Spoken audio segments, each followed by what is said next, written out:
আত্মহত্যা মানুষের ইচ্ছে নাকি ঈশ্বরের অভিশাপ?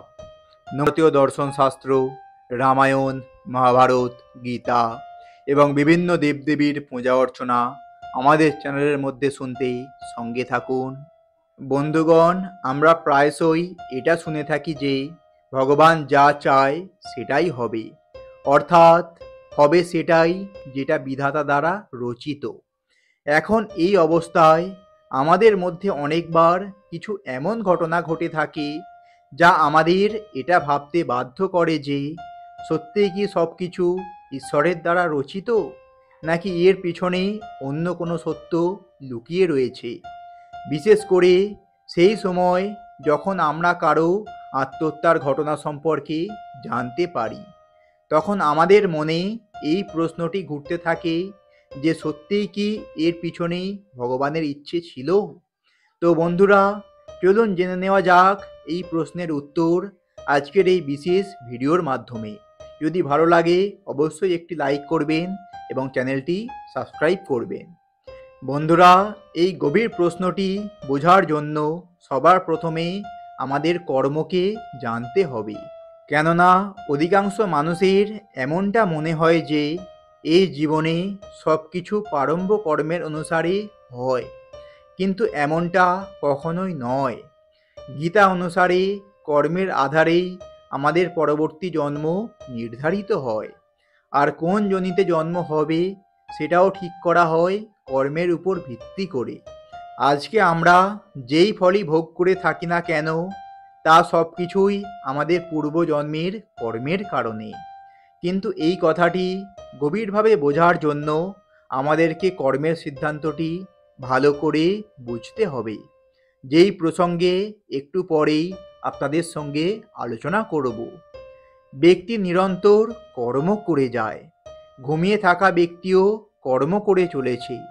কর্মের সম্বন্ধ আমাদের শরীর, মন, মস্তিষ্ক ও চিত্তের গতির উপর নির্ভরশীল। গতি কখনো থেমে থাকে না, আর থামার মধ্যেও একটি গতি রয়েছে। এই কর্মের গতি থেকেই পরবর্তী কর্মের গতি নির্মিত হয়। শরীর, বাণী ও মন থেকে করা ক্রিয়াকে কর্ম বলা হয়। কর্ম তিন প্রকারের হয়ে থাকে, যথা সঞ্চিত, প্রারব্ধ ও ক্রিয়ামান। অনেক জন্মে একত্রিত হয়ে করা কর্মকে সঞ্চিত কর্ম বলা হয়। এর মধ্যে পূর্বজন্ম থেকে সঞ্চিত হয়ে থাকা কর্মকে নিয়ে বর্তমান সময় পর্যন্ত কর্ম গৃহীত রয়েছে। সঞ্চিত কর্মের যেই ভাগ আমাদের এই জন্মে ভুগতে হবে তাকে প্রারব্ধ বলে। আর ক্রিয়ামান কর্ম হলো সেটা যাকে আমরা এখন করে চলেছি। কর্মের মাহাত্ম্য বলতে গিয়ে রামচরিতমানসে তুলসীদাসজি বলেছেন, ঈশ্বর এই সংসারকে কর্মপ্রধান করে রেখেছে।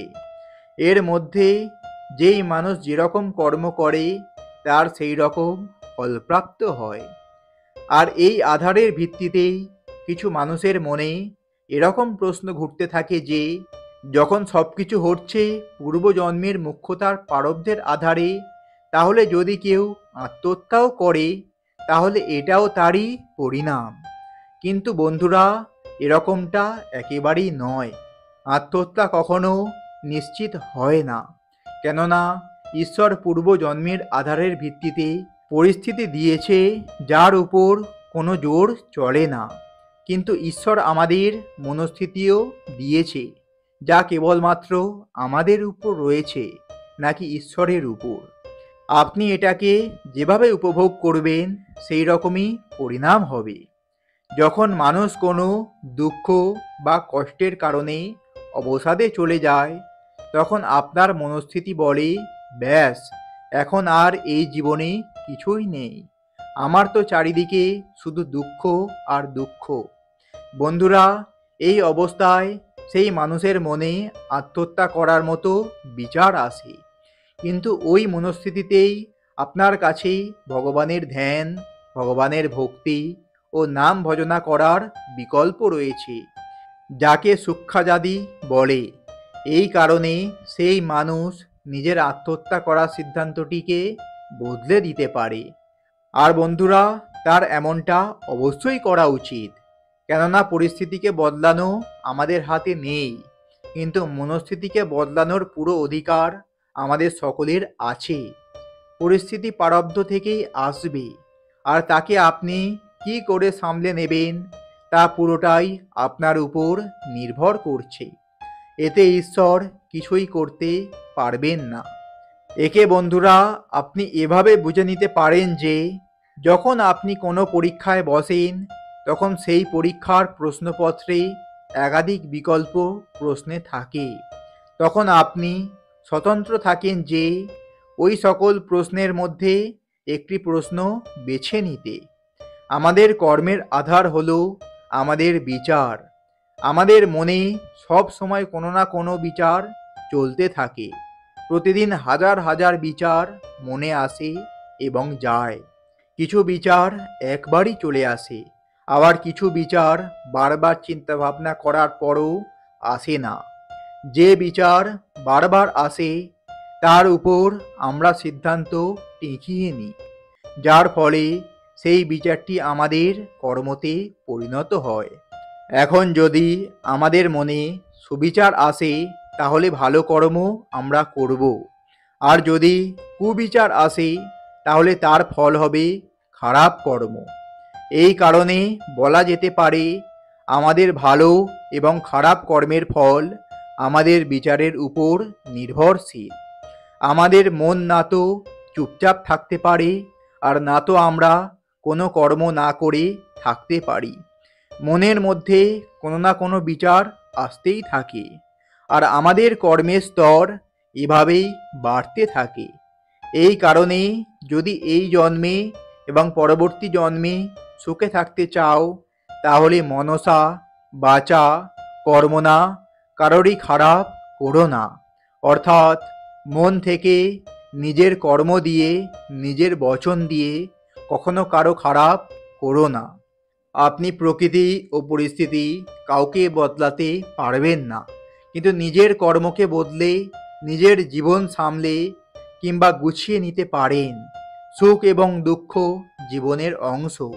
জীবনে কেউ না তো সবসময়ের জন্য দুঃখী থাকে, আবার কেউ না তো সবসময় এর জন্য সুখী থাকে। ভাগ্যের নির্মাতা আপনি স্বয়ং। যদি আপনি আপনার নিজের কর্ম ঠিক রাখেন, তাহলে আপনি পরিস্থিতির সঙ্গে লড়তে সক্ষম হবেন, আর না হলে আপনি অনেক আত্মঘাতী পদক্ষেপও নিতে পারেন। এই কারণেই বন্ধুরা, আত্মহত্যা ভগবানের ইচ্ছা কখনোই নয়। গরুড় পুরাণে এই জন্য আত্মহত্যাকে মহাপাপ বলে গণ্য করা হয়েছে, আর বলা হয়েছে এমনটা করার ফলে মৃত ব্যক্তির আত্মাকে অনেক কষ্ট ভোগ করতে হয়, আর সেই আত্মার মুক্তি মিলতেও অনেক বাধা আসে।